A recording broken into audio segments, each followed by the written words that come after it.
अब एक पहलू तो ये है लिबरल लोगों का, एक मामला मेरा और आपका है। इस्लाम ने भी हिस्सा रख दिया, कानून ने भी हिस्सा रख दिया है, लेकिन कोई हिस्सा देने को तैयार क्यों जी?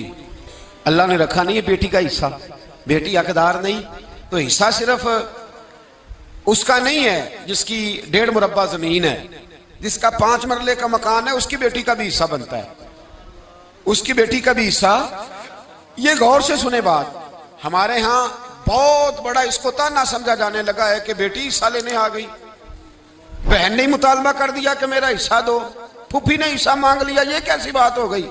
ओ भाई, फूफी थी तो हिस्सा लेने आई है ना, फूफो थी तो हिस्सा लेने आई। और अगर तुम्हारी बहन थी तो अल्लाह ने अगर उसे बहन बनाया है तो हिस्सेदार भी बनाया है, और अगर बेटी बनाया है तो रब ने उसे हिस्सेदार भी बनाया है। लेकिन हमारे यहाँ ये बहुत बड़े शर्म की बात, बहुत बड़े। अब तो कुछ सियाने लोग आ गए हैं मार्केट में, वो शादी से पहले बेटियों से साइन ले लेते हैं, शादी से पहले बेटी से साइन। और जब हमारा हाल ये है कि जब दामाद को हम रिश्ता दिखा रहे होते हैं, जब हम बच्ची के ससुर को रिश्ता दिखा रहे होते हैं, तो उसे सबसे पहले जीटी रोड वाली दुकानें दिखाते हैं, ऐ भी साड़ियाँ ने अल्लाह दे फजल ना, और फिर उसको पिछवाड़े वाली हवेली भी दिखाते हैं। अल्हम्दुलिल्लाह बड़ा करम है अल्लाह का, 2-3 मकान मैंने किराए पे भी दिए हुए हैं। ये सारी कहानियां उसे सुनाई, ये भी उसको कहा कि कुछ तो मैंने खुद कारोबार किया है, कुछ मैंने 2-3 दोस्तों के साथ भी कुछ फीसद मैं भाईवाल हूँ, पार्टनर हूँ, शराकतदारी है मेरी।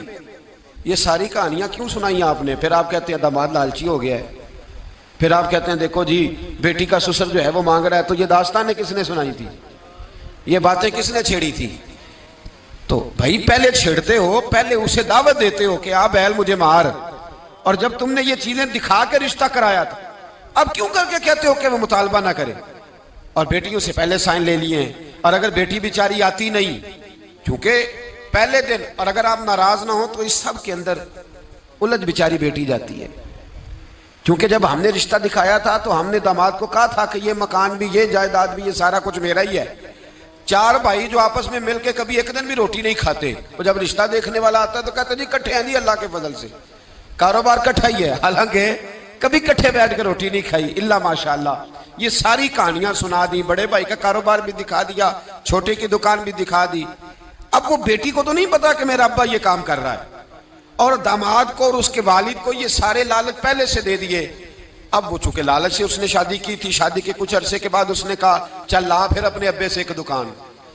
जब वो लालच से शादी करता है तो ठीक शादी के 2-3 महीने बाद ही उसे जरूरत भी पड़ जाती है, और बड़ी इमरजेंसी लागू होती है, कहता लाभ अब लेके आ। अब वो जब जाके कहती है कि जनाब लाओ मेरा हिस्सा, तो अब्बा जी कहते हैं सारे मुतालबा करेंगे, तुझे देंगे तो बाकी भी मांगेंगी। अब खामद भेज रहा है और वालिद दे नहीं रहा, बल्कि वालिद उल्टा कह रहे हैं कि तुझे उसे वहीं समझाना चाहिए था।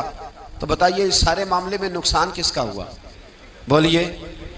तो याद रखें, पहली बात तो यह है कि ये लालच बनाओ ही ना, ये रंग अपनाओ ही ना, ये अंदाज सिखाओ ही ना, ये तौर तरीके बताओ ही ना।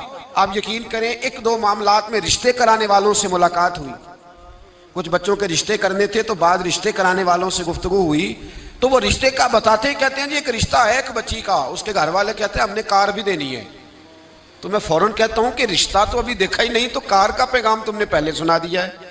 वो कहते हैं जी हमने गाड़ी देनी है, नहीं ये पहले पैगाम दे दिया, और बच्ची के नाम एक सोसाइटी में मकान भी है। शरीयत ने बच्ची का हिस्सा रखा है, अल्लाह ने बच्ची का हिस्सा, जिसका 4 मरले का मकान है उसकी बेटी का भी हिस्सा, और इसकी अहमियत है, दीन ने इसको बयान किया है, कुरान और सुन्नत ने इसको बयान। वालिद अपनी कब्र वज़नी ना करे, और मैं बड़ी जिम्मेदारी से कह रहा हूं, बेटे तेरा ज्यादा खत्म नहीं दिलाएंगे तेरे बाद, बेटियां ज्यादा दिलाएंगी। और एक बात और कर दूं तो मेरा ख्याल है आप समझ ही जाएंगे, बेटा अगर दुआ कभी मांगेगा भी तो रस्मी मांगेगा, और बेटी तेरे मरने के बाद तेरे लिए जब भी दुआ मांगेगी रो के मांगेगी। तो बेटी को क्यों नहीं देते? जो उसका हिस्सा बनता है, जो उसका हक बनता है, जो उसका तरीका है, उसे क्यों नहीं देते? सीधी सीधी जन्नत क्यों नहीं हासिल कर? कब तक?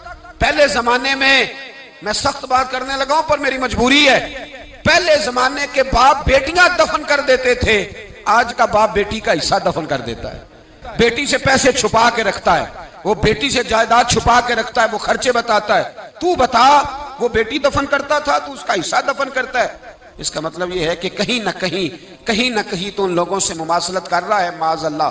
जो बेटियों को दबा जाते थे, डर अल्लाह ताला से, बेटी का हिस्सा दे, उसे नवाज, उसकी तरफ तवज्जो कर। हजरत साद बिन अबी वकास रदी अल्लाह ताला अन्हु कहते मैं बीमार हो गया तो मेरा दिल किया, मेरी एक बेटी थी, मेरा दिल किया मैं सारा माल सदका कर दूं।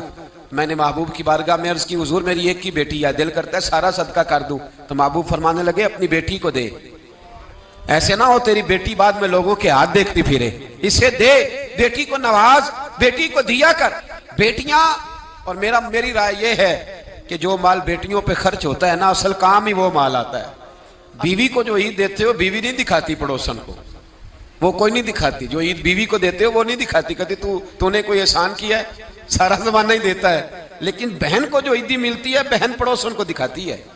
वो रखी होती है उसने चौक में, कहती मेरा भाई दे गया है, वो दिखाती है, उसके अंदर दर्द होता है। तो जो तू बेटी को देगा ना, बेटी को, और बेटी तो तेरे पुराने कपड़े भी संभाल के रखती है, बेटी तो तेरे पुराने, बेटी तो 2-2.5 साल की भी हो तो ननिहाल गई हो तो अब्बे का टूटा जूता भी उठा लाती है, कहती मेरे अब्बा जी का है। तो जो तेरी असल मुहाफिज है, जो तेरी असल निगरान है, जो तेरी असल ड्यूटी, क्यों नहीं बेटियों को हिस्सा दिया जाता? क्यों हम डरते हैं, क्यों सहमे रहते हैं? बेटों से ब्लैकमेल ना होना कि बेटा मेरा इस तरह कहेगा, अपनी कब्र पे बोझ ना डालना, सुबह कयामत हिसाब देना है, अल्लाह से डरना, बेटी का हिस्सा बर वक्त बर मौका। और मेरी भाइयों से गुजारिश है, बहनों के हिस्से पहले से अलग करो। 10 रुपए बने या 10 करोड़ बने, तुम्हारी औलाद कोई तुम्हारे लिए रात को उठ के दुआ नहीं मांगेगी। तुम जिसका कर्ज है उसका कर्ज उसे, डर जाओ अल्लाह ताला से, डर जाओ खुदारा, डर जाओ। यहां तो ऐसे भी तमाशे देखने में मिले हैं कि 4 भाई थे, एक बहन थी, चलो बहन फौत हो गई तो उसके बच्चों ने मुकदमा कर दिया कि हमारी अम्मा का हिस्सा दो। तो चारों भाई जाके बयाने अल्फी दे आए जज के सामने, हमारी बहन ही कोई नहीं, बयाने अल्फी दे आए माज़अल्लाह, बहन ही कोई। किस लिए? किस लिए? माल के लिए, दौलत के लिए। इन्नमा अम्वालुकुम व औलादुकुम फितना, जिनाली तू पाप कमाए किथे नहीं हो तेरे कर दे।